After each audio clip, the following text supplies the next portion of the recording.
ও মাই god guys, ও মাই god, এত বড় কুমির আমি কখনো। আবার একটি সেই কুমিরের সন্ধান পেয়েছি।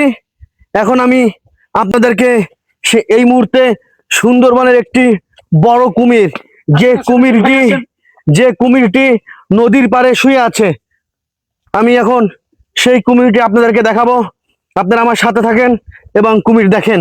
ও ভাই, কুমির কোথায়? আপনারা কিছুদিন আগে শুনেছেন সুব্রত গাইন নামে এক ব্যক্তিকে যে খালে কুমির নিয়ে গিয়েছিল, সেই খালের পাড়ে আমরা আছি এবং সেখানে এখন আমরা কুমির দেখব। অনেক বড় কুমির, না জানি এই কুমিরটি সুব্রত গাইনকে মেরে ফেলেছিল। ভাই, কুমির কোথায়? আর একটু সামনে। গাইস, সাথে থাকুন এবং কুমির দেখুন। আমার সাথে আমার দুই সহযোদ্ধা আছে, রাকিব এবং ফরিদ আমার ভাই। আমাকে সেই কুমির দেখানোর জন্য নিয়ে যাচ্ছে।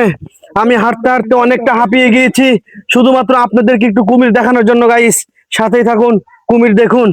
আসুন। কোথায় ভাই, কুমির কোথায়?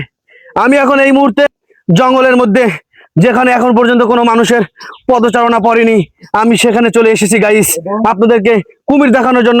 অবশেষে, ও মাই গড, ও মাই গড গাইস, ও মাই গড, এত বড় কুমির আমি কখনো গাইস দেখি নাই।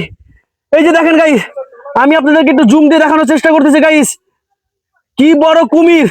ও মাই গড, দেখতে পাচ্ছেন গাইস, কুমির, বিশাল কুমির। এই যে নদীর পাড়ে শুয়ে আছে গাইস, বিশাল কুমির। এই যে দেখেন কত বড় কুমির, কত বড় কুমির, বিশাল কুমির, বিশাল কুমির। এই কুমির কত মানুষের জীবন নিয়েছে আল্লাহ ভালো জানেন গাইস।